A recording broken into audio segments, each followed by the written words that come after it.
القارعة کھڑکھڑانے والی. ما القارعة کھڑکھڑانے والی کیا ہے؟ وما أدراك ما القارعة اور تم کیا جانو کہ کھڑکھڑانے والی کیا ہے؟ يوم يكون الناس كالفراش المبثوث وہ قیامت ہے جس دن لوگ ایسے ہوں گے جیسے بکھرے ہوئے پتنگے. وتكون الجبال كالعهن المنفوش اور پہاڑ ایسے ہو جائیں گے جیسے دھنکی ہوئی رنگ برنگ کی اون.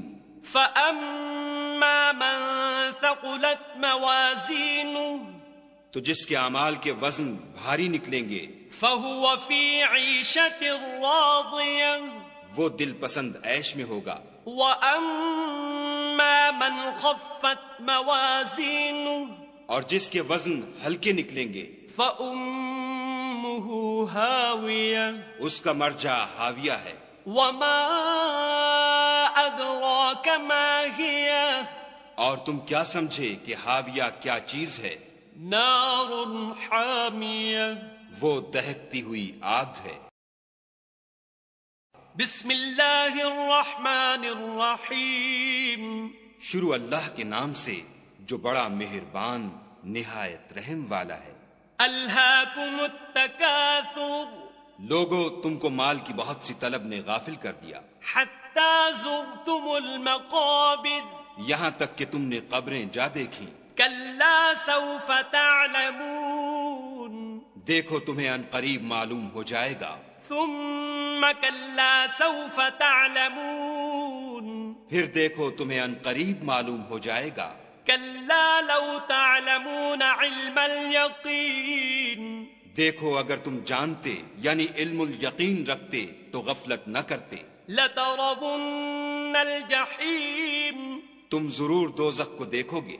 ثم لترونها عین الیقین پھر اس کو ایسا دیکھو گے کہ عین الیقین آ جائے گا.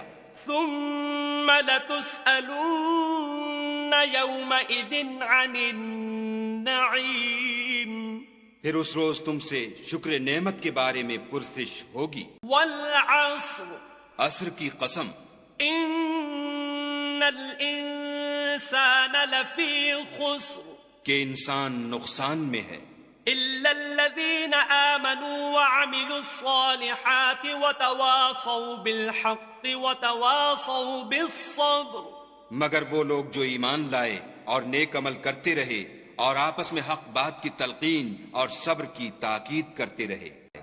ویل لکل ہمزۃ لمزہ ہر تان آمیز اشارتیں کرنے والے چغل خور کی خرابی ہے. الذی جمع مالا وعددہ جو مال جمع کرتا اور اس کو گن گن کر رکھتا ہے. یحسب ان مالہ اخلدہ اور خیال کرتا ہے کہ اس کا مال اس کی ہمیشہ کی زندگی کا موجب ہوگا. کلا لینبذن فی الحطمہ ہرگز نہیں وہ ضرور حطمہ میں ڈالا جائے گا. وما ادراک ما الحطمہ اور تم کیا سمجھے کہ حطمہ کیا ہے؟ نار اللہ الموقدہ وہ خدا کی بھڑکائی ہوئی آگ ہے. التي تطلع على الافئدہ جو دلوں پر جا لپٹے گی. انها علیہم مؤصدہ اور وہ اس میں بند کر دیے جائیں گے. فی عمد ممددہ یعنی آگ کے لمبے لمبے ستونوں میں.